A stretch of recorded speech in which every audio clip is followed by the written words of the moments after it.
Ok, buongiorno a tutti. Io sono Raffaella e vi contatto dall'ufficio MLA di Milano. Dedicheremo giusto qualche minuto per presentarci come persone e come azienda e illustrarvi quella che è la nostra offerta. Come sapete, MLA è un'azienda leader nel settore delle vacanze studio e dei corsi di lingua non solo inglese.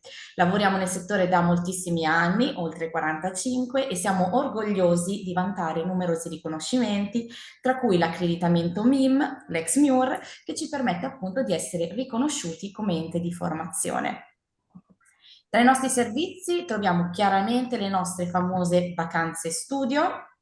Come potete vedere dalla slide, eccola qua.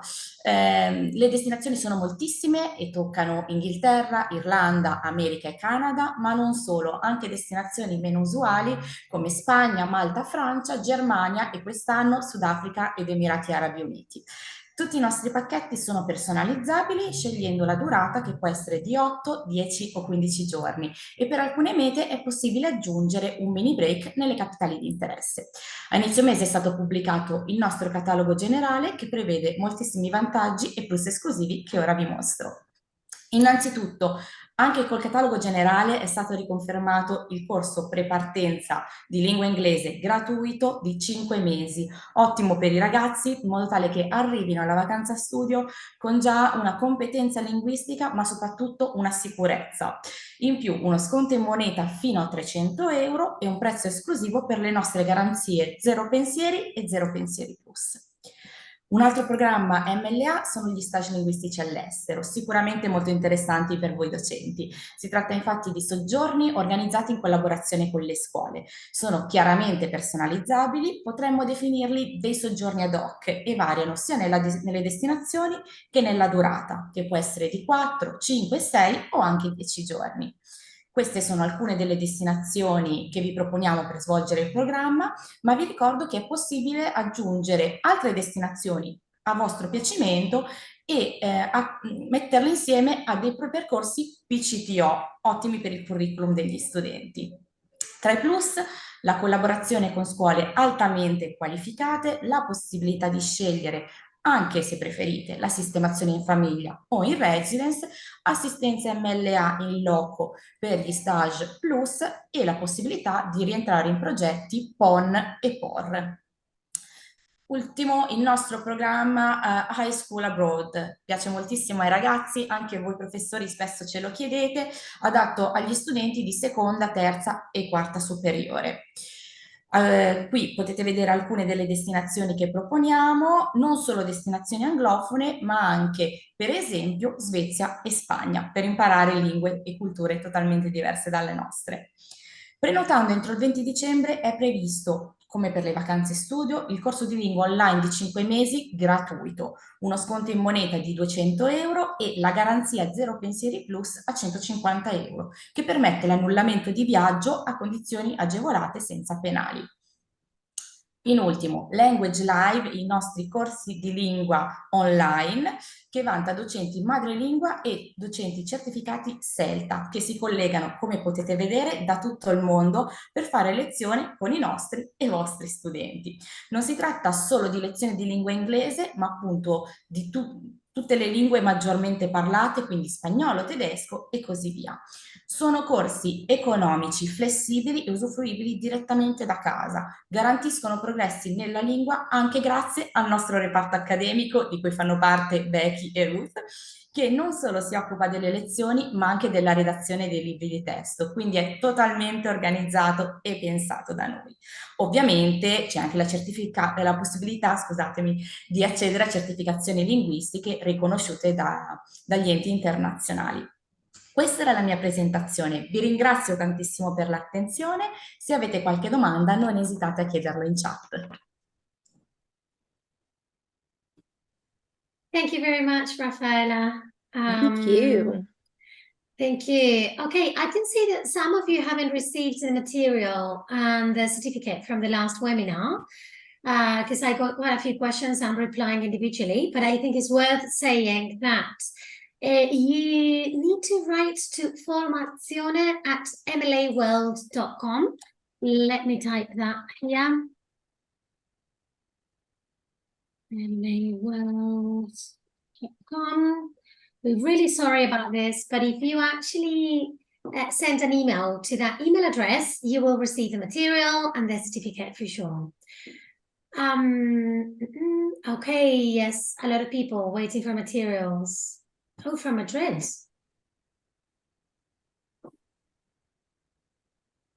That's interesting. Okay, please do send the email and then we'll deal with that from there if that's okay. But don't worry, because I can see that it's quite a few of you, so we'll sort it out. But please do send the email so we get your names and we know who you are and who is still missing a certificate and some materials, please. Right, so let's get started, Becky, please. Shall we? Thank you, Raffaella. It's been a pleasure to have you. Thank you, Raffaella. It was a pleasure for me. Arrivederci, professori, buona serata e buona lezione per le mie colleghe. Siete in ottime mani. Bye. Okay.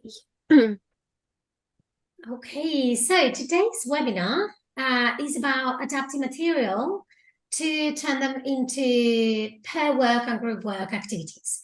Again, you will receive a handout and with the worksheets that we created for you, as well as a certificate of participation in the next few days. If you don't receive it, this is the email you need to write us at formazione@mlaworld.com. In the handout, you can find the important information. Everything that you can see in the slides will be in the handout. So please don't worry about the slides. And then useful links and any worksheets for you to use in class.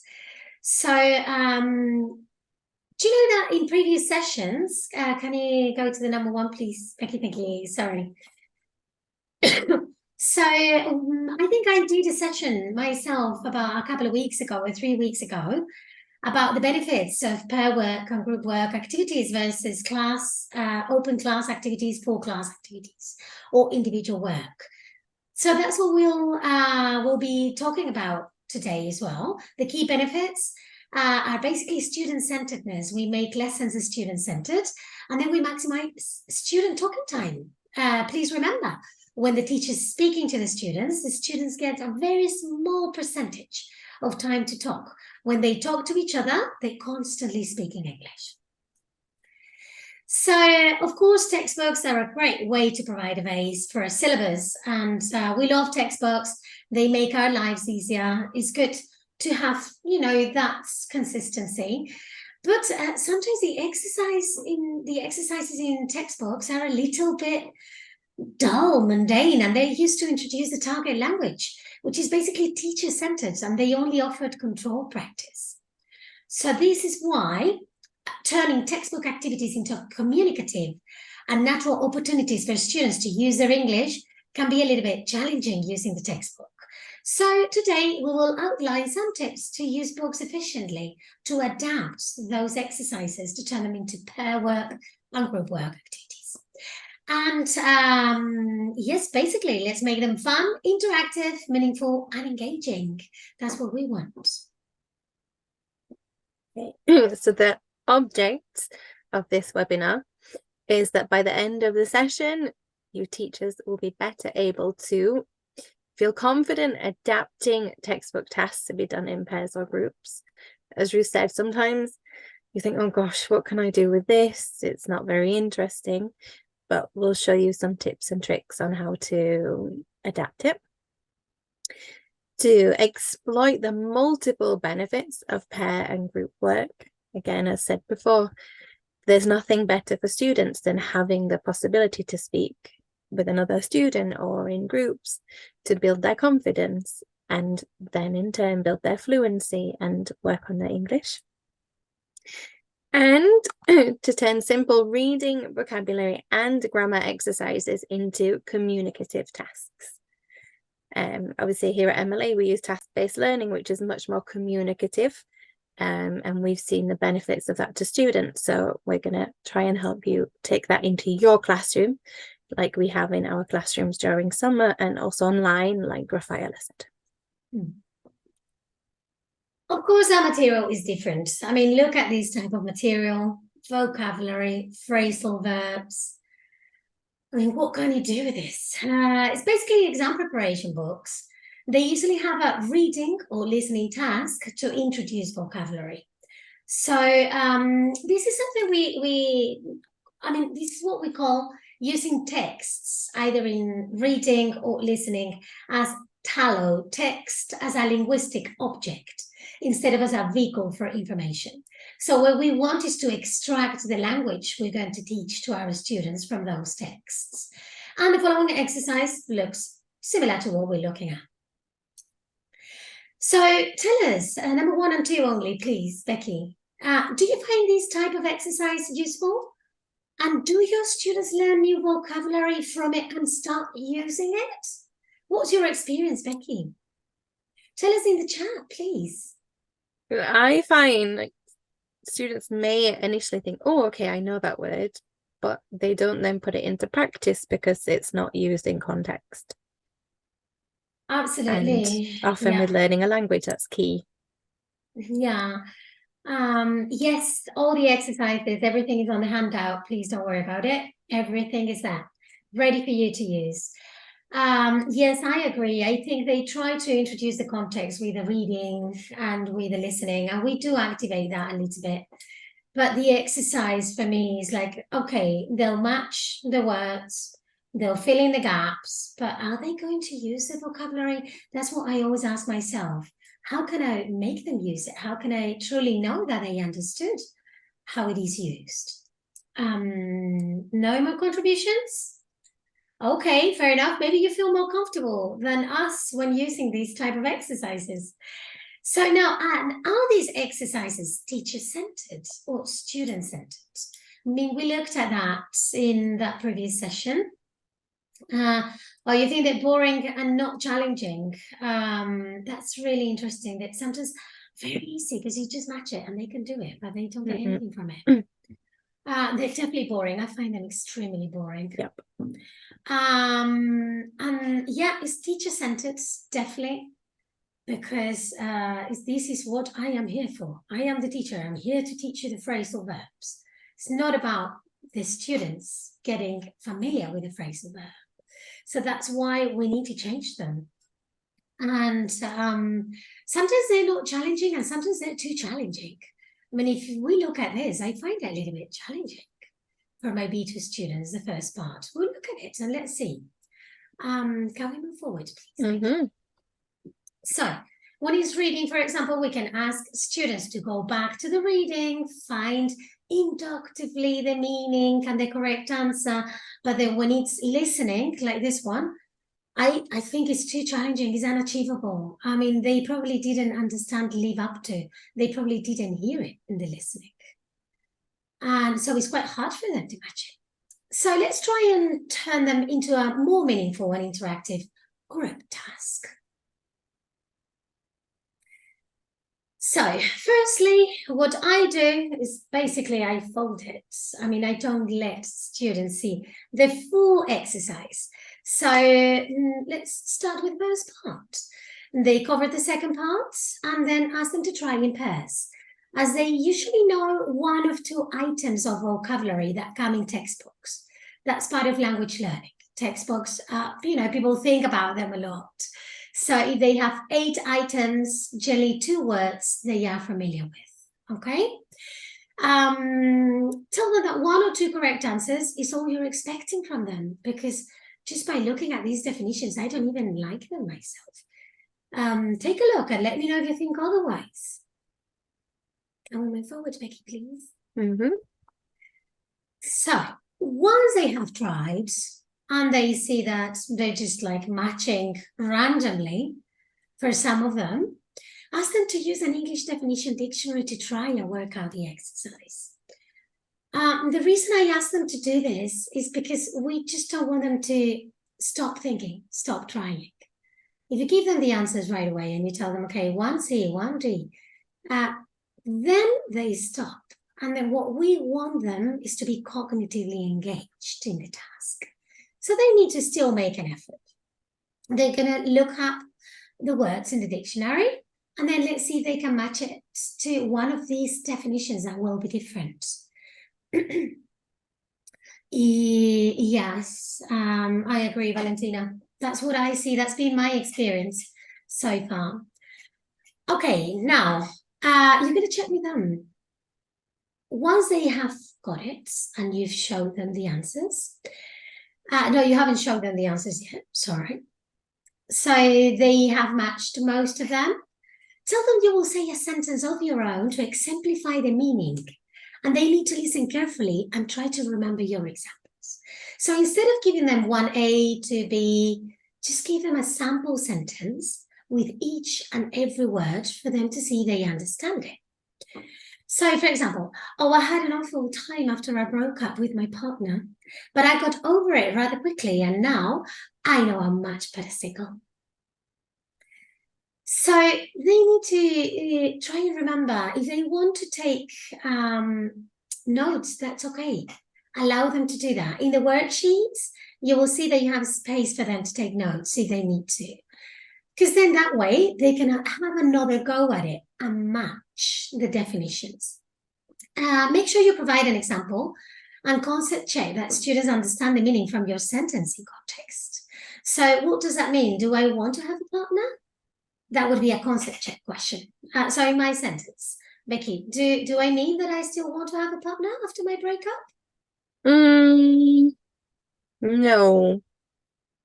Much better single. And another concept check question would be like, am I okay now? Have I recovered? Yes. Okay, good. So that's how we check they understood. And this is much better because sometimes I remember myself asking my students, did you understand? Did you get that? Just because I was worried. I really wanted to help them, but that didn't give me any information. So concept check questions do help me check whether they understood or not. So now, once we give them the definitions, we check that everybody has matched correctly. Now we're going to move on to the next exercise. Now our students are ready to attend the second one. I mean, I do this individually first and then in pairs because they do need thinking time. They do need to go back to the examples. This is the moment when they will be asking questions and say, maybe I didn't get what get over means. Maybe I didn't understand this, teacher. So ask them to do it individually first, and then they do it in pairs, and then they discuss looking at the previous definitions. Now, once they have chosen the right one, and this is super important. I know it's like staging it into different steps, but this means they're going to have to try and do something different every time. So they're going to try and perfect their attempts and their language. So they know which words they want to use in each gap. Now, are they using the verb correctly? Are they paying attention to form? So before they actually tell you, hey, I'm finished, classic word in the classroom, just ask them, is the verb in present or past? Is it a third column? Is it an ing form? So they can go and look again and change their answers. That's when learning happens.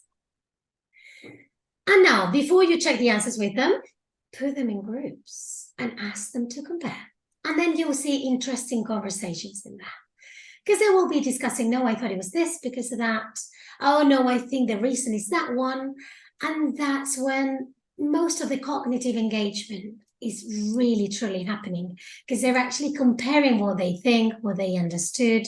So they are doing it. It's not the teacher doing it. It's them doing it because you planned for it. Okay, so ask them if they remember any of the examples you gave them in exercise 1. So they're not supposed to be looking here. Everything is in the handouts. I created a lesson plan for you. And then check the correct answers with them and clarify doubts. This is probably the stage when they will need your help.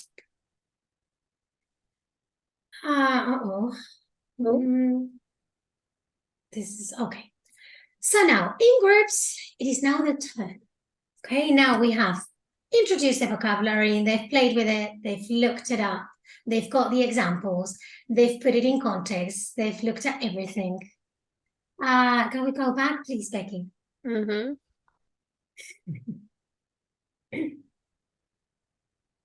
This one. This is not, is this the phrasal verb you want, or do you want the previous one? With the verbs, I think it's the previous one, the one she wants. That one, isn't it? It is in the handout, don't worry. It comes from a book which is complete first, for first certificates. This is a B2 task. Okay, so can we go back now, please, Becky? Sorry. She's in charge of the PPT. I have the magic finger this evening. So now that they're in groups, they've been discussing their answers. No problem, Milena. So they've been discussing their answers. Now they got it. We checked with them. They got the right ones. We clarified doubts. They know what the verbs are used for and what they mean without just having a definition, because that will make me crazy. I couldn't do it like that. So now it is the turn in those groups to write sentences of their own to exemplify the meaning of each word. So we've got 8 sentences in total. We give them one of our examples as a model. In the handout, I created example sentences for each and every one of them, but they're my examples. Please feel free to use your own examples. If you're in a rush, you can use mine, no problem. But I find it better when I use my own, because I relate to them and then I can explain the situation better. So this is my example. We saw it earlier. Now, we need to monitor. This is what happens in group work. We can't stop monitoring, because otherwise students tend to assign the work to others, and then some students become lazy. So make sure that all of them are working and they're not splitting the work. Okay, you do 1, I do 2, you do 3.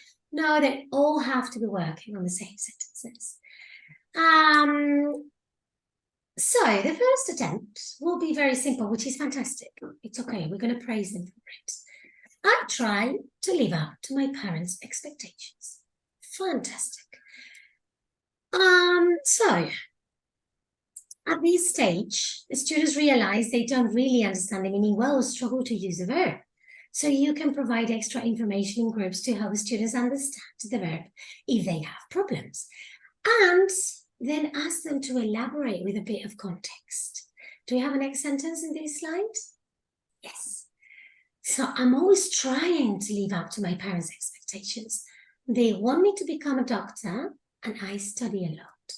So this second part of the sentence, they want me to become a doctor and I study a lot, that is giving me the meaning, the context for the verb. So that's when we can see that the students have understood how to use the verb. This is what represents the real meaning. Okay, fantastic. We've got a good sentence there. Now, once they have all the sentences, please keep monitoring, give them time limits. Some of them will be faster, some of them will be slower. Fast finishes, something we need to be careful with. Ask them to write more context. Okay, so all students need to write a worksheet, not just one student, because they will nominate someone to write the sentences in a worksheet, but not all of them will do it. Well, this time they will have to.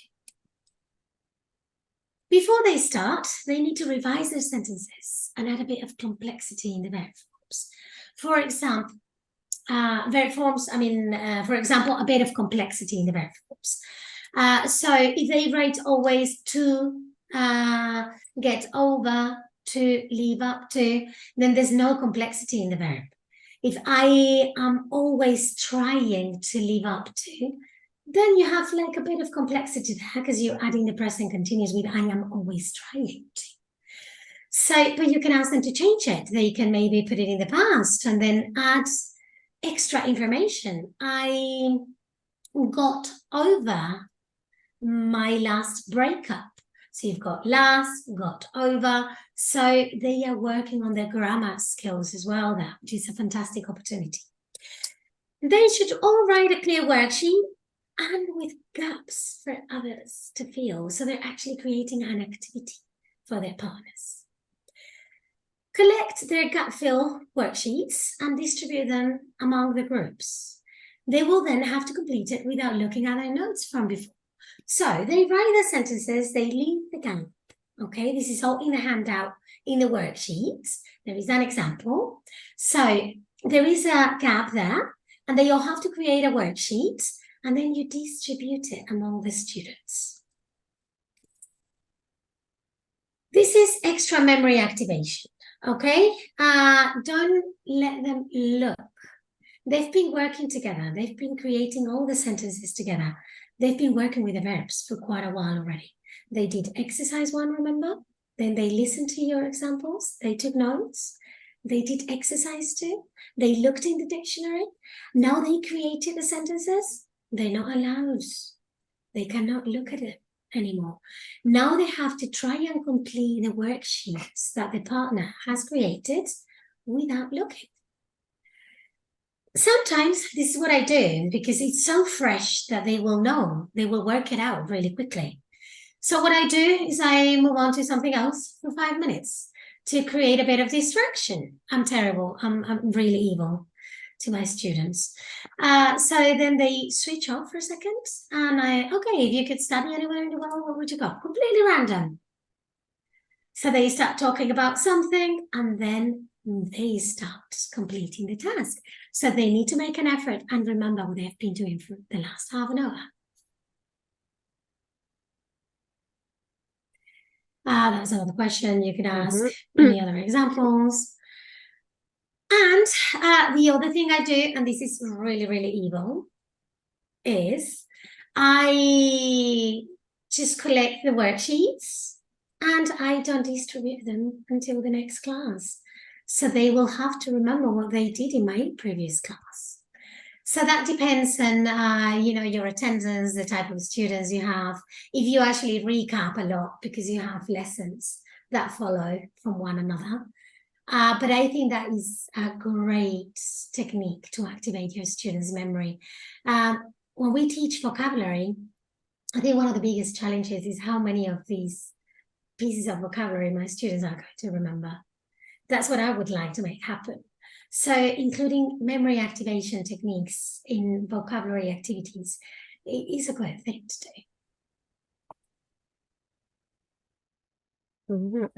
Okay. Thank you, Ruth. So another thing that you can get your students to do is a running dictation. This kind of activity will include and focus on all 4 skills. So you've got your listening, reading, writing, and speaking. The best way to do it is to put your students into pairs or small groups. And the aim is that each person will run or walk, depending on the environment that you're in, and read a passage that's on the wall. They then remember as much as they can. So we've got a bit more memory activation in the beginning process of it. And then they go back to their partner to tell them what they read.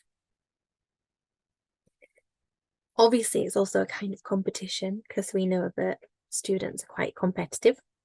So it's best that they quietly dictate what they remembered, and that's then written down, and then they swap roles.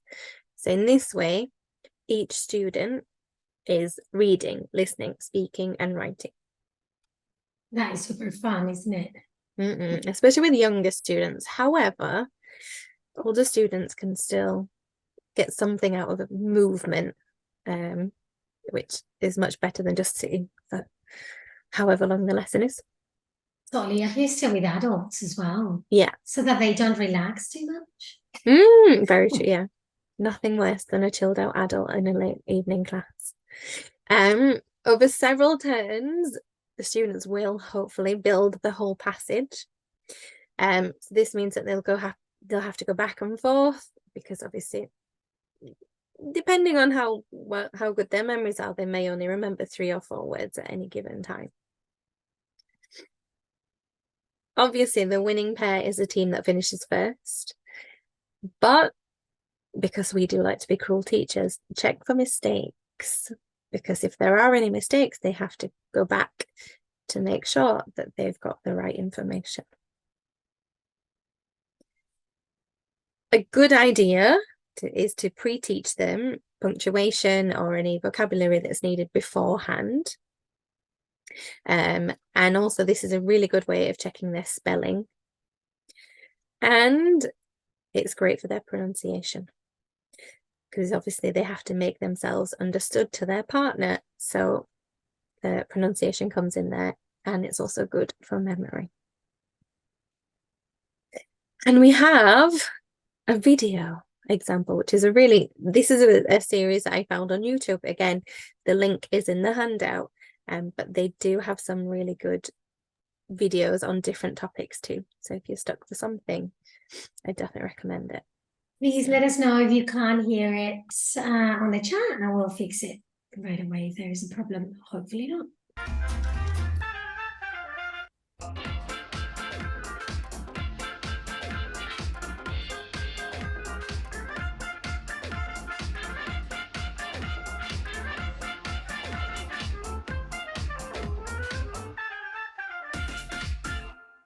Hello and welcome to the Teachers Room, the show that's by teachers for teachers. I'm Dan. And I'm Shan, and this episode's topic is...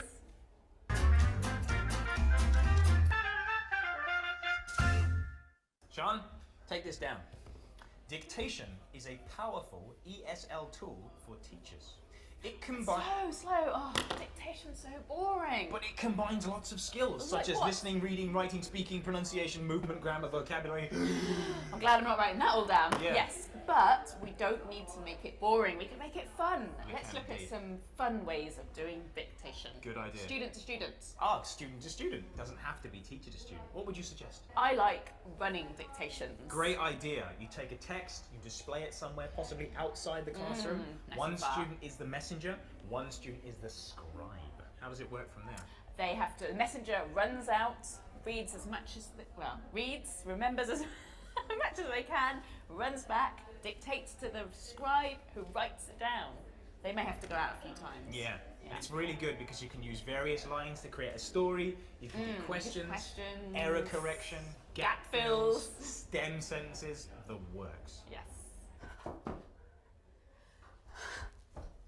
Come on, Sean, come on, hurry up. Oh, I can't breathe. What is it?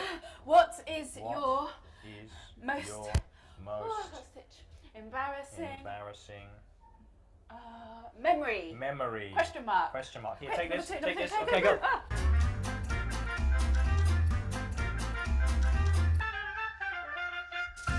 You can also do a shouting dictation, Ooh, nice which shout. is really good for practicing in environments where there's a lot of noise, like at a party. It's good for shy students Shy as well. students, Gets them yeah. really confident. So how does it work? So you get students to stand at opposite ends of Sorry. the classroom, and they have split text. They have to shout the information, missing information, to each other across the room. But make sure each pair starts in a different place of the text or has different information, so not everybody shouts the same lines at the same time. Dan, number one. What? John Smith. What are you doing this Saturday?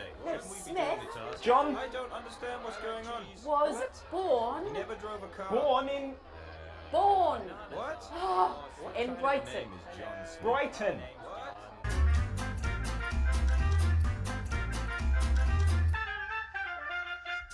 Sean, guess what? What? We finally got our first video clip.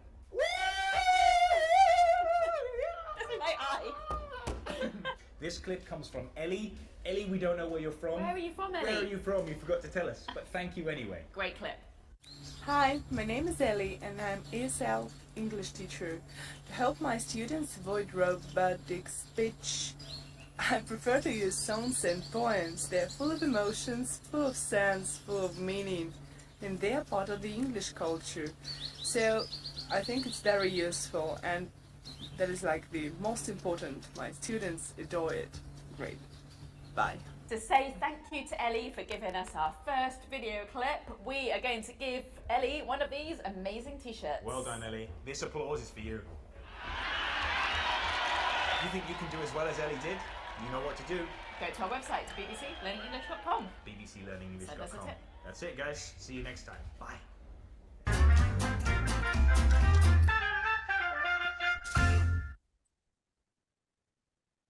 Good old BBC has great material, ideas, activities. We love BBC English. So, as mentioned in the clip, you don't necessarily need to use whole texts. You could use a poem, songs, sentences which need to be ordered correctly, instructions, questions. There are lots of different things that you can use. I guess it depends on your imagination and how much time you have to prepare. But the idea is to get both students involved in both roles and make it as fun as possible. Hopefully they'll have as much fun as those two teachers did in the video. I would like to have like a fun lesson like that. Just Definitely. I running hate getting around. bored in my lessons, and I love, and observing students when they're shouting to each other, running around. I love that. Because generally then if they're having fun, they're learning without actually realizing. That's It's the key, even isn't it? better. Yeah. That's what we want. And again, in the video, they said there was shouting dictation. You could also try whispering dictation. They could also have back-to-back dictation, and even a drawing dictation too. So they could describe something that they want their partner to draw, which again encourages them to listen for specific information. Lots of different ideas. And again, the link for that video is in the handout, and there are lots more videos from those guys on YouTube. No, don't. Okay. Now, something I love. Sentence transformation? I do. I really, Oh. really love it. I know. But I absolutely love sentence transformations. And hopefully my students, after some duress, learn to love them too. Hopefully. But obviously they can be boring. But if they're going to be doing either the FCE, CAE, or even the CPE, they're kind of important. So what better way than to get them work with a friend and learn to love them than doing things like this. So of course, if you've taught any of those levels from B1, C1, even C2, you'll be familiar with use of English Part 4. Oh, excuse me.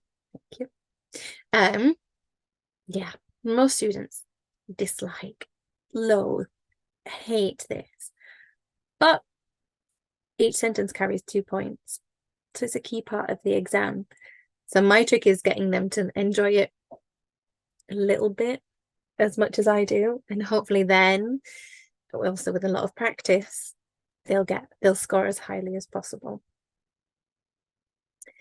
Another thing I like to do sometimes as a warmer is divide the 6 sentences.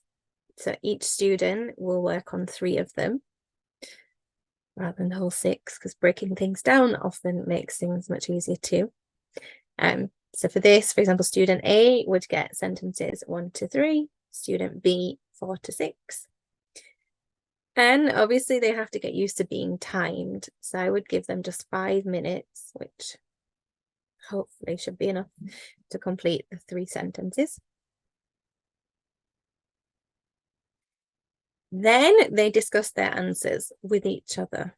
So again, the teacher takes a step back. This is peer support and very much student-centered. This plays to the students' strengths. Obviously, some students are stronger in grammar and some are stronger in vocabulary. So if you pair your students well, they will be able to help each other. And as we know, quite often students learn much more from a peer because it's a peer than their teacher. So you mean, sorry to interrupt, Becky. So the idea here is to pair them according to different abilities, Yes. strengths. Okay, gotcha, thank you. Yeah, exactly. So if you've got someone who's excellent on their grammatical structures and someone who's got a very wide vocabulary, put them together, because then we've got the use of phrasal verbs. Yeah. Do we have, third conditional in here because we've got wish. Yeah. Then, similar to Ruth's exercise, get them to create 6 sentences together for another pair, because by doing the exercise and creating it, it helps them better understand it. And hopefully the conversation that they will have will be organic and not talking about anything that's irrelevant to use of English Part 4. Yeah, that's great. Okay, because I think the worst part of these exercises is that it's really difficult to put them in context. Yeah. There's no communication in there. So we're making a task communicative. So they need to talk about it. They need to talk about the structure as well and how they are created, which is very important for them. Definitely. And then, yeah, hopefully by doing that, they will better understand the task, maybe learn to like it a little bit, and then hopefully score as highly as possible. I'll try my best. I'll try and see if I can like it. I'll put my infectious enjoyment of use of English Part 4 onto you. Either that or just keep repeating it. Those are the two options with use of English, I'm afraid. Okay. Another activity, which rather than just be done individually, but to be done in pairs or small groups, is an open close. Oh, I keep saying that. Again, it's aimed at Cambridge preparation, because if students can see it as a more engaging, interesting, entertaining activity rather than, oh my God, this is for my exam, they may understand it a bit more and therefore hopefully score higher during their exam. So obviously the open close appears in all exams from A2 through to C1 and also CPE. This activity kind of works better with younger students. However, like we said before, movement in a lesson is good for everyone. It's good also for the teacher, which is why we monitor a lot. But also older students quite like to get up, stretch their legs, have a wander around. So it can also be done with them. It does, however, include a bit of work by the teacher beforehand. So you'd need to prepare answers on different coloured paper or write on white paper with different coloured pens so that each pair or group has a specific colour that they need to look for. And the students in their groups need to find the correct information around the room. So it's kind of similar to the running dictation. But then they have to work together to put the correct answer into the correct place. So therefore it's a collaborative exercise and very much communicative rather than just sitting and filling this in 2 minutes and not really paying attention to anything. Yeah, that's the problem, isn't it? If they don't have a task, that's why we design task-based learning lessons. Because if the students don't have a task, then they find it really hard to use the language, to understand it, to remember it. It's about the activities, not about the language. Teenagers, how many teenagers and children do you know that are interested in the language and not the activity? Very few. Very, very few. Again, if you want to be mean, you could add extra words which would potentially fit, or just give them a curveball, which would also challenge your students too. There's information about this in the handout, along with an example of which words you could include and the answers to, should you need them.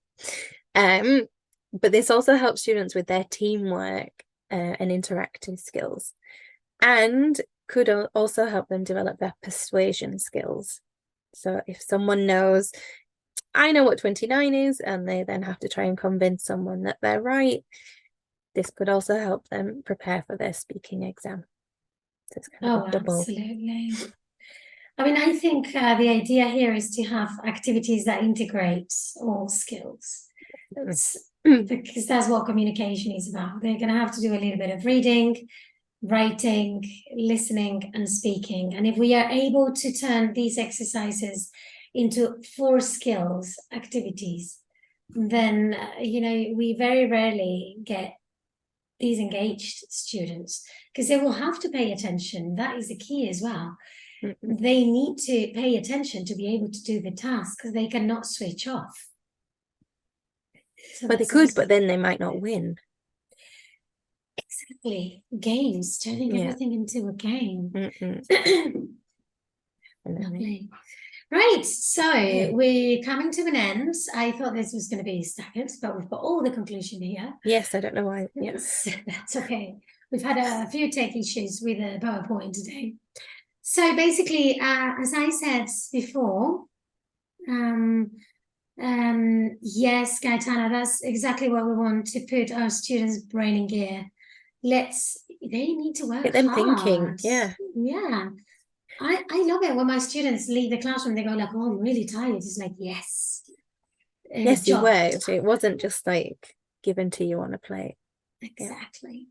So they are interested in the activity. Let's remember that, not the language. So generally those exercises that are for them to do individually are focused on the language, not the activity. So that's why it is important to turn them into collaborative activities or games.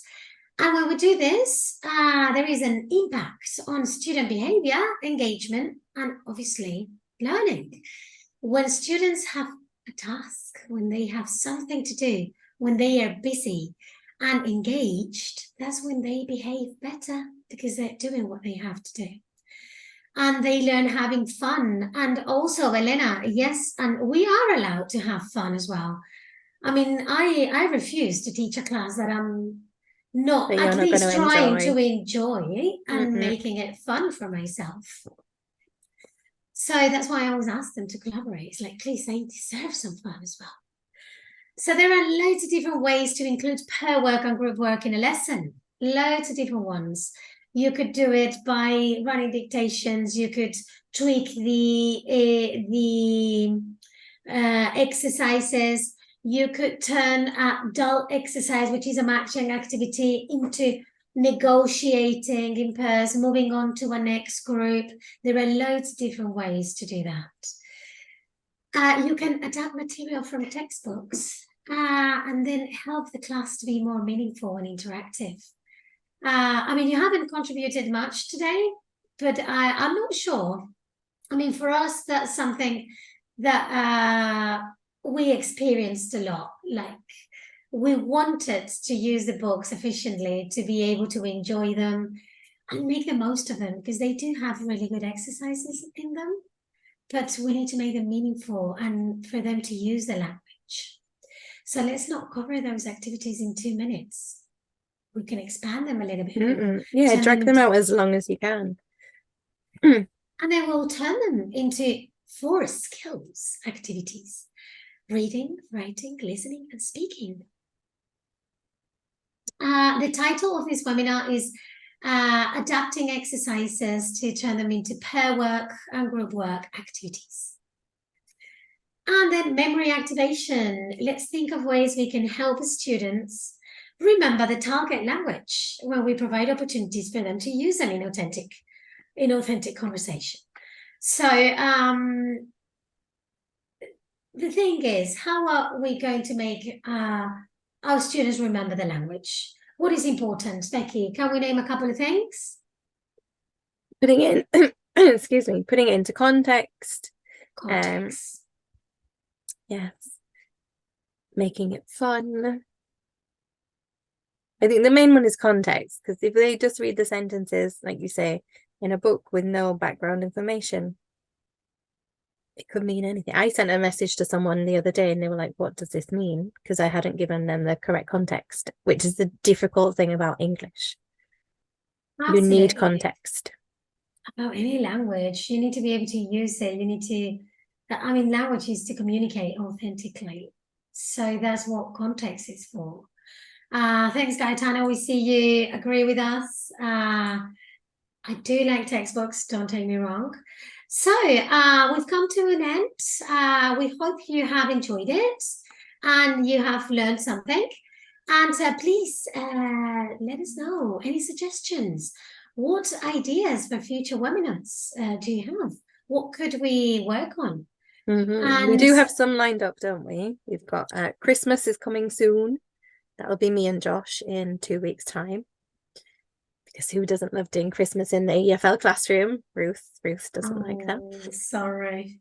But we do have quite a lot planned. But as ever, if you have any ideas, anything you would like us to work on specifically, please let us know.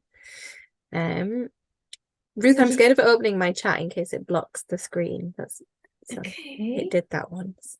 So you can write in the chat now, but also if you have any more ideas that you cannot think of right now, please send us an email to formazione@mlaworld.com.